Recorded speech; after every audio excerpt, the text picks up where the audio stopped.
in their longboats. Exactly. They're going raping and pillaging, and careful with an axe. Yes. How dare they tell me what to do in the car? No, you're being foolish now, which is not unknown, but you're being very foolish. I'm using hyperbole. You're being clever then. Yes. See, there's a big difference. Can I just talk about your car history? Because we have a number of people come on, and mostly they've had very boring cars. You have the best, most interesting car history, frankly, of anybody. Because you had a Lancia Fulvia, an NSU Ro80, a Jensen Interceptor, and a Bristol.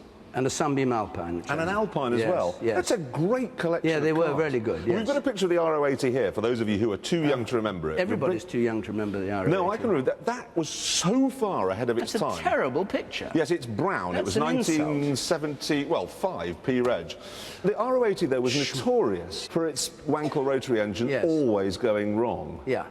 Yours? Well, I tell you the thing about it. The engine was guaranteed, and the carbon tips on the cylinder was like that, went round, right? And there was a carbon tip, there was a carbon tip, there was a carbon tip. And they should have been diamonds. Always wore out. Yeah, should have been diamonds. And when you were driving along, if you passed another one, you held up your fingers for how many engines you'd had. Really? See? Yeah. That was really... Hello, 4, yes. But there was an engine that you And they were under guarantee. They never cost you anything. Oh, they just do it for free? And then they gave up. They gave up and put the last one in the Science Museum, where it is still turning. Is it still there, an old Ro80 engine? No, just the engine, yeah. The engine, yeah. Because this is what's interesting, is I'm looking at your list of cars, OK? Now, normally there's a link. I look back at the list of the cars I've owned over the years. They've all had good engines. That was really the engines. Yours, there's no link other than they are quite unreliable.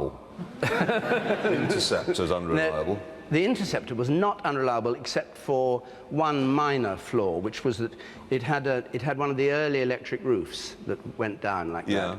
And this is when I got rid of it, I have to say. When it started raining, you pushed the button and the thing was meant to go.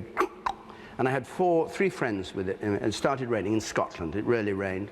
And I pushed the button, and the roof went, yeah. And that was that? Yeah. And I thought, well, you know, that's not it. Because I can see now why you chose the Land Rover for... noise. No, for the unreliability. Oh, yes. Drive shafts gone, I'm used to this.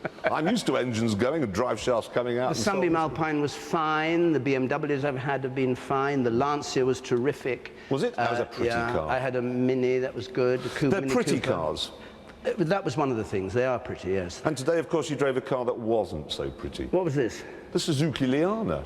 Oh yes, I didn't know. I didn't like to ask its name. The little blue car that you've been driving around the track. I don't think it's got much of a second-hand value, I have to say, after I've been at it. How was it? Enjoyable? Oh,